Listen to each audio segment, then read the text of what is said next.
मुझे इस बच्ची का कोई कसूर नहीं नजर आ रहा, सिवाय इसके वो अपनी जिंदगी जी रही है।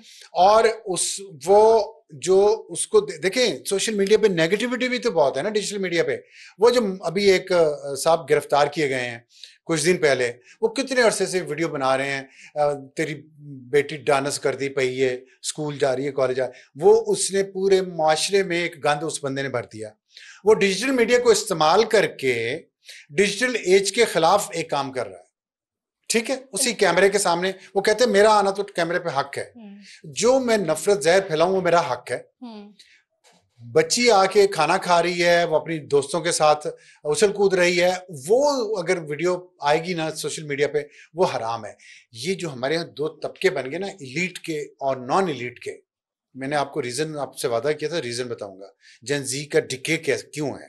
हमारे यहाँ बहुत गैप आ गया है हैव्स और हैव नॉट्स में, ये बहुत डेंजरस गैप है। कैसे, थोड़ा सा एलैबोरेट करेंगे? भाई आप जब डिजिटल मीडिया पे जो लड़कियां हैं वो अब छोटे गांव से, छोटे शहरों से, they have equal opportunity to grow, to earn money and become rich, ठीक है। और इसमें भी हमारे माशरे का मर्द शामिल है।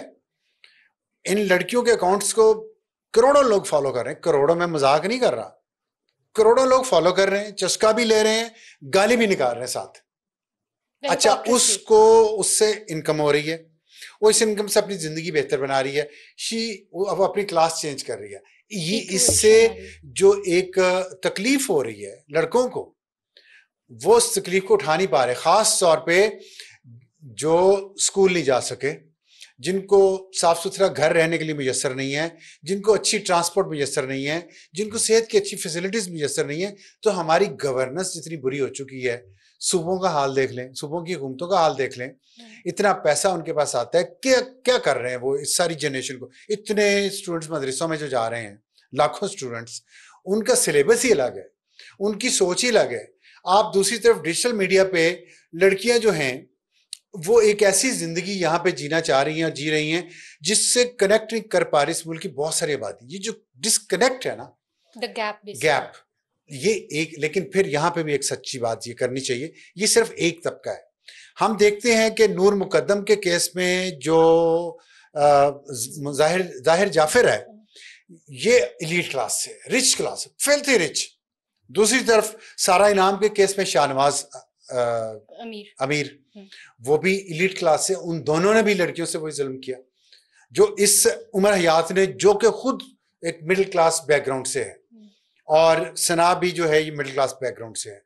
तो ये अक्रॉस डिवाइड अब आ गया कि आप अमीर हैं या मिडिल क्लास हैं, तो आपकी सोच जो है, मर्द की या सोच जो है वो घुटन ज़दा है, वो नफरत ज़दा है, उसमें औरत को सांस लेने का हक भी नहीं है। और ये बदकिस्मती से जो पिछले कई शायद माइंडसेट भी है कि जिसमें कि मर्द ये समझते हैं कि उन्हें जीने का पूरा हक है जैसे वो चाहें। मैं आपको एक और, अगर आप मुझे इजाजत दें, क्योंकि जेन जी से हर काम इजाजत लेके करना पड़ता है।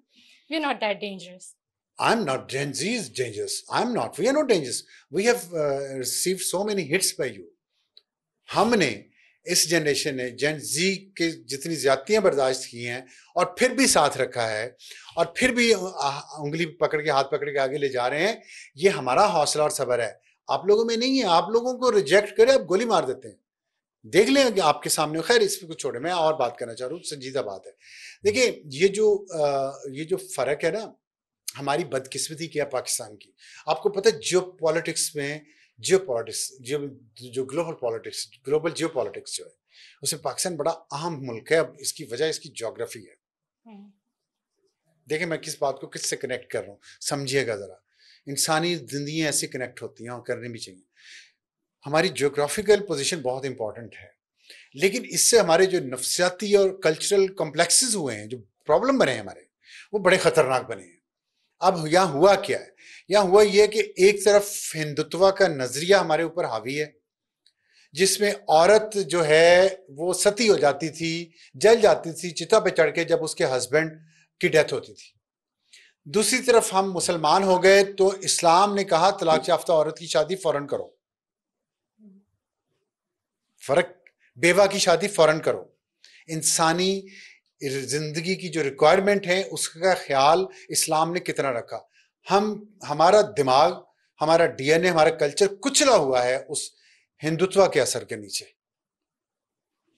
उस हिंदुत्व के असर के नीचे हम मुसलमान भी हो गए। अब मुसलमान हम हो गए, अब उसमें इस्लाम सारा हमने औरत पे नाफिज कर दिया, उसको कल्चरली दबा के रखा, नाम यूज किया इस्लाम का, दबा रहे हैं कल्चरली। जो हिंदू हमारे यहाँ हिंदुइज्म है ना, हमारे अंदर सबके अंदर एक बुत बैठा हुआ है। सब मुसलमानों के अंदर, सब कॉन्टिनेंट के एक बुत बैठा हो, चाहे वो बांग्लादेश का मुसलमान हो, चाहे इंडिया का हो, चाहे पाकिस्तान का हो। हमारे अंदर एक बुत है जिसकी प्रस्तुत करते हैं, जिसको अल्लामा इकबाल ने कहा था बुत हैं जमात की आस्तीनों में। तो हम वो बुत नहीं तोड़ते, हम वो बुत तोड़ते हैं तो औरत के लिए तोड़ते हैं। हमारा इस्लाम आता है। फिर क्या हुआ? फिर एक सलाफी इस्लाम आया सऊदी अरब से, जो हमने इंपोर्ट किया। हमने उनको देख देख के हम मजीद पक्के हो गए।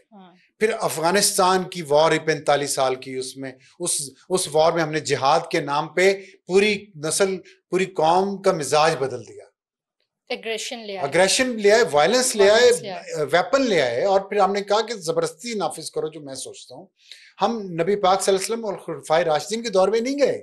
हमने सऊदी इस्लाम 80s का और हिंदुत्व जो पिछले 10,000 साल से 5,000 साल से यहाँ पे जो औरत को यहाँ तो एक तो क्लासिज्म बहुत था, फिर उसमें जो सबसे निचली क्लास की औरत का आप सोचिए इस माशरे में क्या हाल होगा, जिसकी आबादी 90% थी। आबादी 90% थी दलित की, शूदर्स की, और उनकी औरत ब्राह्मण मर्द के सामने उसकी क्या हैसियत होगी। तो ये जो हमारे अंदर औरत की इज्जत ना गई। हजूर सल्लल्लाहु अलैहि वसल्लम खड़े जाते थे जब उनकी बेटी फातिमा तशरीफ लाती थी। इतनी औरत की इज्जत दी गई हमारे यहाँ इस्लाम में। यहाँ है, यहाँ हमारे गांव में, बुजुर्गों में औरत को आए तो खड़े होते हैं ये लोग। तो ये कहाँ से आया है? ये हिंदुत्व। अफगानिस्तान भी कभी हिंदू था और ये सारा हिंदुस्तान था। तो बेसिकली कल्चर को हमने रिलीजन का नाम दे दिया। कल्चर के ऊपर हमने रिलीजन का लिफाफा चढ़ा दिया है, हिंदू कल्चर के ऊपर। वो बहुत डेंजरस हो गया है। अब सऊदी अरब बदल रहा है। देखिए, वहां औरत की इज्जत है, वहां औरत के ऊपर इस तरह हमला नहीं हो सकता। अगर होगा तो उसको सजा मिलेगी। यहाँ पे हमें रैप अप भी करना है, तो एक छोटा सा कमेंट इस पे भी कर दें कि स्टेट का भी तो फेलियर है ना। स्टेट का फेलियर, देखिए सारा कुछ लोगों को स्टेट का फेलियर है। मैंने जिन जगहों पे कहा, हर जगह स्टेट का फेलियर हम लगा के हम बरी जिम्मा नहीं हो सकते। आज स्टेट ने अनाउंस किया ना कि मुजफ्फराबाद से उन्होंने गैंग पकड़ा है चाइल्ड पोर्नोग्राफी का, जो वहां पे क्लब बना हुआ था, जर्मन बाशिंदा उसका वो हेड कर रहा था, और वहां से वो वीडियो बनाते थे और भिजवा रहे थे, और ये सोशल मीडिया के जरिए हो रहा था। तो सोशल मीडिया का ये जो नेगेटिव साइड है, साइबर क्राइम जो है हमारा विंग या इदारा, उसको इस पे काम करना चाहिए, ज्यादा काम करना चाहिए, लेकिन वो पीछे पड़े रहते हैं और लोगों के। तो दूसरी तरफ हमारे जो मैं देखें स्टेट कल्चर को कैसे बदले। स्टेट की बात किया, जस्टिस, अगर आप अपना जस्टिस सिस्टम इतना स्ट्रांग कर लें। मैं इसका भी जवाब देता हूँ, आपकी बात दुरुस्त है। जाहिर जाफर को सजा हो गई ना, मौत की। जाहिर जाफर को मौत की सजा हो गई, शाहनवाज को मौत की सजा हो गई। तो क्या ये उमर हयात ने मर्डर करना बंद कर दिया? नहीं किया। सजाएं सिर्फ सजाएं इस ट्रेंड को, इस कल्चर को नहीं बदलेंगी। उसकी वजह ये नहीं है कि नूर भी उसी क्लास से थी और उनके फादर ने उनका केस वैसे ही लड़ा है, तो तब जाके फिर जाहिर को हमने देखा है कि उन्हें सजा हुई है। लेकिन अगर क्लास डिफरेंस आ जाता है और आप उस तरीके से एलीट क्लास से या अपर क्लास से बिलोंग नहीं करते, यहाँ स्टेट क्लास डिफरेंस में इंसाफ मुहैया करना स्टेट की जिम्मेदारी है। ये मैं आपकी बात मानता हूँ। अभी देखें ना, ये जो कराची में वाकया हुआ है, अब वो जो लड़की बहन माफिया मांग रही है, ये सलमान फारूकी वाला, ठीक है, यो नया नौ दौलतिया जो है, नोवो रिच, बड़ा फ्रेंच वर्ड है, अच्छा लगता है महसूस होने में। ये नौ दौलती हैं, नई दौलत आई है ना पंजाबी में, इसको पंजाबी में इसके एक मुहावरा बड़ा अच्छा सा है, लेकिन मैं इस्तेमाल नहीं करना चाहता, जाना ज्यादा पसंद करें। तो वो उसने क्या किया है, वो तकब्बर, ताकत का और पैसे का, उसमें उसने वो जो कुछ भी गंदा काम किया, गलीज काम किया, मैं तो हैरान हूँ वो फैमिली उसकी कैसे उसको ऑन करती होगी। तो अल्लाह माफ़ करे, अल्लाह किसी पे ये वक्त ना लाए, इतना गंदा इंसान हो जाए, और पैसा पता नहीं क्या उन्होंने, खैर वो उस पे स्टेट क्या करे, वो गायब हो गए। जिनके साथ से जुल्म हुआ था, आप इस मुआशरे की बेइज्जती देखें, इस निज़ाम की, जो आपने स्टेट की बात, क्या स्टेट की रिस्पॉन्सिबिलिटी है, या प्रोविंशियल गवर्नमेंट्स की रिस्पॉन्सिबिलिटी आती है तमाम जगहों पे, वफाकी हुकूमत क्या करे वहां पे। तो यहाँ पे स्टेट की रिस्पॉन्सिबिलिटी थी कि उसको इबरत की मिसाल बनाए सलमान फारूकी को, ताकि कोई गरीब डर के भागे ना। वो गरीब डर के भाग गया कि यार मैं केस नहीं लड़ सकूंगा। वो शाहजेब वाला केस याद है, शाहजेब जितोई, शाहजेब कत्ल केस, ठीक है, तो शाहरुख जितोई वाला, वो क्या हुआ उसका, वो भी गरीब नहीं थे जो कत्ल हुआ था, लेकिन फिर उन्हें सुलह करनी पड़ी। तो ये जो यहाँ स्टेट का फेलियर है। फिर स्टेट का फेलियर गवर्नेंस में है। गवर्नेंस में जब आप लोगों की तरबियत नहीं कर पा, जब आप बच्चों को स्कूल नहीं भिजवा रहे, जब आप बच्चों को राइट और रॉन्ग नहीं भिजवा रहे, बता रहे, जब आप इस मुल्क में रोजगार नहीं प्रोवाइड कर रहे, बच्चों को भी और उनके पेरेंट्स को भी इतनी खुशहाली नहीं है कि वो अपने काम काज से फारिग होकर अपने बच्चों की कुछ तरबियत कर सके। और फिर ये जेन जी के साथ एक मुकालमा होना चाहिए। ये बिल्कुल एक आइसोलेशन में एक आइसबर्ग घूम रहा है पूरा 66%, जिसको ना कोई किसी की बात सुनता है, ना कोई इनसे बात करता है। वैसा नहीं है कि सुनते नहीं है, करते नहीं है हमसे बात जैसे हम सुनना चाहते हैं, शायद इस वजह से। जैसे हम सुनना, ये दिस इज अ प्रॉब्लम। जैसे हम सुनना चाहते हैं, आप ये चाहते हैं कि जो आप सुनना चाहते हैं आपको वो सुनाया जाए। ये डिक्टेशन है, ये अथॉरिटेरियनिज्म है, ये अथॉरिटेरियनिज्म। जो सुनाना चाहते हैं वो वैसे सुनाएं जैसे हम सुनना चाहते हैं, the way of teaching things. देखें, एक्सेप्टेंस ऑफ रिजेक्शन, आपने बड़ी अच्छी बात की है। कोई रिजेक्ट करे तो उसको एक्सेप्ट करना सीखे, किसी भी जगह, चाहे आपकी जॉब हो। और ये सारी जंग कंट्रोल की है। इस लड़के ने, ये जो उमर हयात है, ये कंट्रोल चाहता था ना सना पे। सना अपनी जिंदगी पे अपना कंट्रोल चाहती थी, जो इस्लाम ने भी दिया। शरीयत में औरत को हिस्सा जायदाद में से इंश्योर किया गया, क्योंकि उससे पहले नहीं था। हम देते हैं, मुसलमान हो गए हम देते हैं।